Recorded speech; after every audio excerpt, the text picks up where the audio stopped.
Next question. Yes.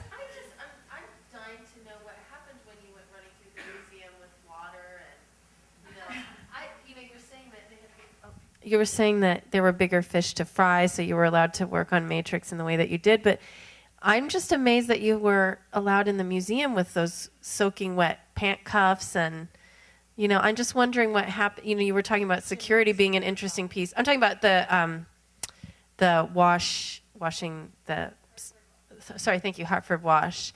I just wondered what happened, as a museum person, I'm wondering what happened when you went into the galleries with wetness and cleaned and all of those kinds of things. Well, I should clarify that I had nothing to do with Mierle's appearance at the Wadsworth Athenaeum. I was then a grant writer and a researcher. So I wish I could claim that, but I think it's really between Jim Elliott and Lucy Lepard and Mierle Ukeles. But so did they know ahead of time what you were going to be doing, and were they all sort of, I would imagine in my world you'd have to have cleared everything. It was, two of them were on Friday, and two of them were on Sunday, and Jack Cowart, who was the curator in charge of the resident curator in charge of the Lucy's show, and who invited me when I asked, "Can I do these?" He said, "Yeah."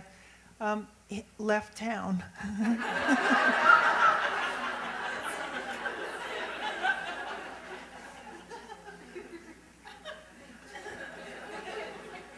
I did a good job, by the way.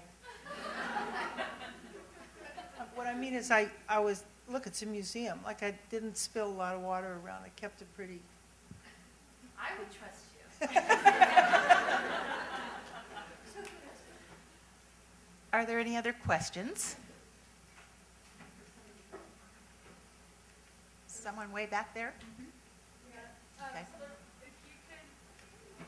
Wait for the mic, it's coming. Hello? Okay. If you could redo that particular performance that we've just been talking about with washing the floor in today in a contemporary gallery, how do you think you would go about doing it? Better make it on a weekend.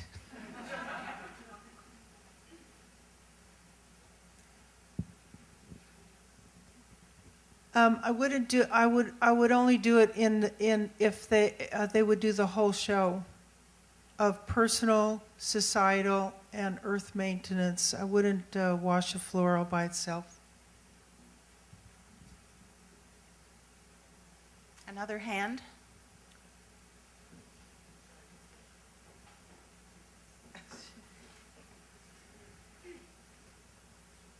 You're next. Hi, thanks so much for your lecture. You talked a little bit about sight, the difference between sight and place. You sort of mentioned that in relation to this large landfill. Where are you?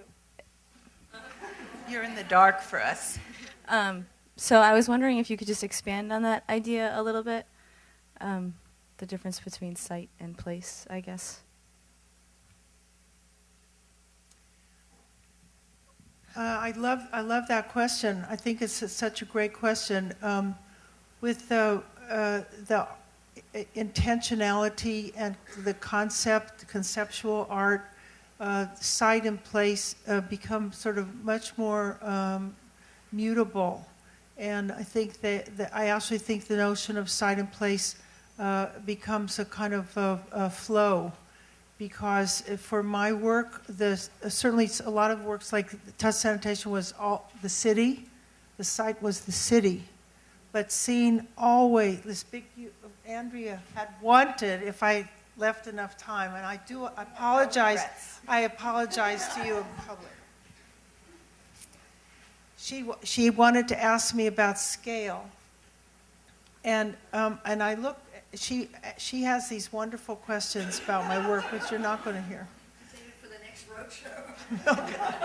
Anyhow, the notion of scale and sight, my natural tendency is to very big scale. I'm comfortable at that, but within those works, I find myself focusing on person by it's like big sight, but done individual ritual, person to person to person. So there's that big and individual notion of sight, but also that the work itself, these last works that I did, where the work itself moves out into the world. Like it begins within the museum, it's a kind of focused way, then it radiates outward.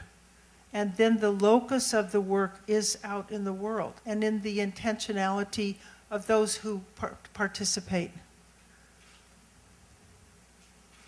We have a question right down there, right in the third row. And then one we have in the first row. Hi, thank you for your talk. It was amazing. I wanted to ask you, I'd read somewhere, and I couldn't tell you exactly where, about how the Fresh Kills landfill site changed for you personally once they decided to put the 9/11, I don't know what to call it, the refuge from 9/11 there. And I had always wondered, like, what did you do with that personally in your mind? And how did that change for you? How did that site change for you?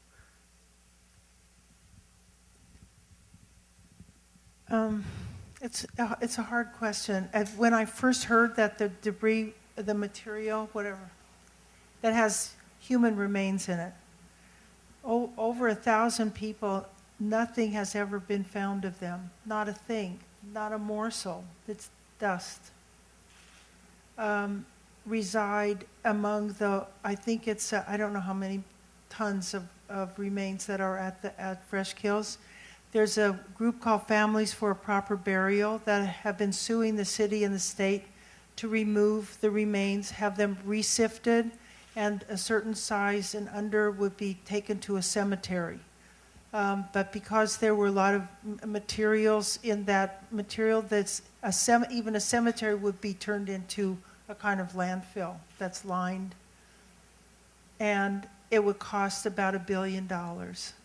And I don't think it's going to happen. And I think that the families will have to accept it will become a beautiful memorial garden. At first I said that we would never do such a thing in our culture, to bring material that had human remains in it to a garbage dump. I said it wouldn't happen, it was taboo, and I was wrong. The reasons I was wrong is because it's a secure site, it's monitored, it's completely secure, and it was always in the city's emergency plan. If anything happened, it would go to Fresh Kills. It's very painful. There's the last question from Ellen. Come right ahead.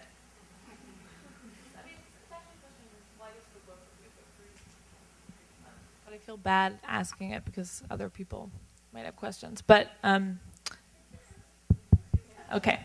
I actually had a question for you, Andrea. Well, it's for both of you. Okay, sorry.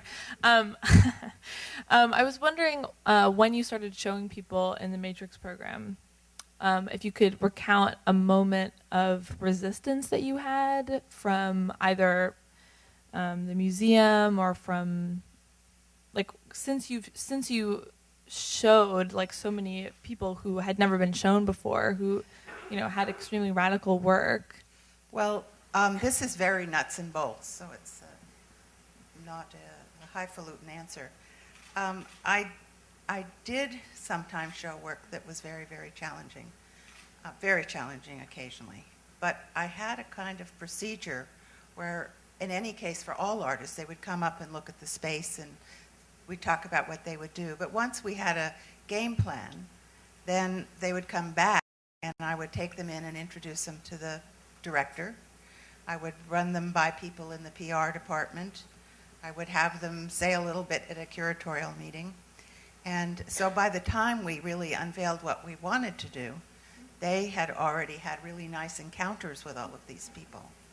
And we'd have lunch, and I would invite a few staff members in the museum dining room. And so that we really laid the groundwork that they would not be seen as just total outsiders or imposters. And once you know someone directly, you don't feel as comfortable and even inclined to challenge their work. So it varied. I mean, many of the shows weren't problematic at all. Some were. One that comes to mind that actually was problematic was an exhibition by a woman named Peggy Diggs, and a piece of the exhibition involved a piece that she had done called Objects of Abuse. She had interviewed women in prison who were in prison for killing their husbands who had been abusive. And on a large grid, sort of, maybe it was like an old bed mat, not a mattress, but a metal kind of a grid, she, with bungee cords, put on a variety of objects like lamps, irons, knives, all kinds of house things found around the household. And that, when I did the first tour, public tour for that, for the docents and then for the general public, I'd say that more than half the people were really angry that we were showing something like this, because it was a downer. It seemed crude. Is it art? All those things, which is fine. I mean, those are legitimate questions to ask. And I was very aware that for the first time I really had hit a wall with many, many, many people. I went off to Barcelona for 2 weeks, and while I was away, this was summer of I don't know what, and in the 90s, and when I was away was exactly the time that O.J. Simpson, wife, died, and all the information about his abuse came out. I noticed that several weeks after that, when I was doing a tour, that work was not questioned in the same way. So some things come around.